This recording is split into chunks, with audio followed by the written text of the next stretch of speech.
خواب کا سنی لیا آپ نے، اور جو حضور کو جگتے ہوئے حیات ظاہری میں بار بار دیکھا، پھر کیا کہنا۔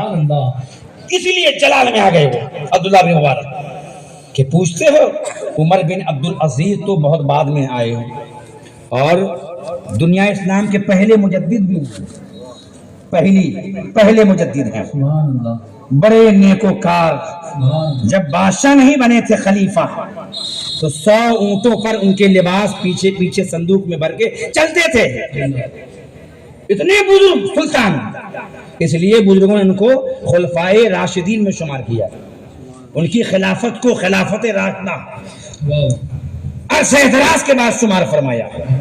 جب وہ خلیفہ نہ تھے تو 40-100 اونٹوں پر صندوق میں ان کے جبے، امامے، لباس یہ چلا کرتے تھے۔ اور جب خلیفہ بنا دیے گئے اور موت کا وقت قریب آیا تو ان کی زوجہ، ان کی اہلیہ کے بھائی نے بہن سے کہا کہ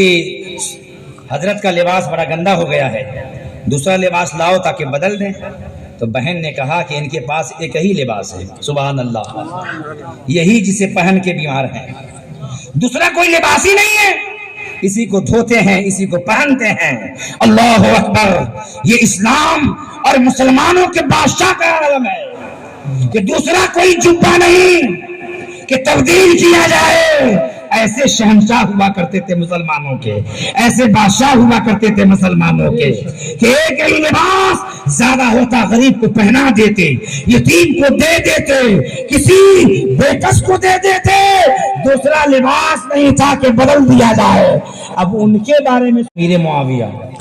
اب اتنے بڑے بزرگ جن کے پاس دوسرا لباس نہیں تھا، اتنے بڑے انصاف پرور بادشاہ تھے، وہ خلیفہ تھے، ان کے بارے میں کیا گیا، پوچھا گیا تو فرمایا عبداللہ بن عمر نے رضی اللہ تعالیٰ عنہ، غبار دخل فی انف فرس معاویہ حین غزا فی رکاب رسول اللہ صلی اللہ علیہ وسلم افضل من قضاء عمر بن عبدالعزیز۔ سبحان اللہ، فرمایا وہ بھی کتنے نیک پرہیزگار خلیفہ عمر بن عبدالعزیز، اور ادھر امیر معاویہ صحابی رسول، وہ دونوں میں افضل کون ہیں؟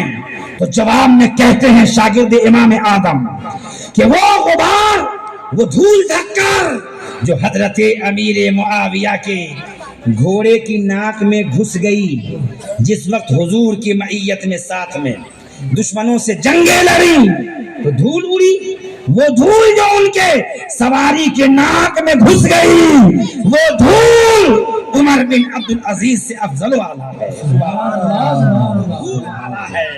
اب لگاؤ صحابیت کا مرتبہ کتنا بلند و بالا ہوتا ہے، نبی کو بار بار دیکھنے کی کتنی فضیلت ہوتی ہے۔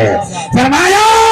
عمر بن عبدالعزیز گرچہ بہت بڑے ولی ہیں، پہلے مجدد ہے اسلام کے، مگر تلنا کرو گے، مقابلہ کرو گے امیر معاویہ صحابی رسول سے تو مقابلے میں ان کے گھوڑے کی ناک میں جو دھول پڑ گئی اس دھول سے بھی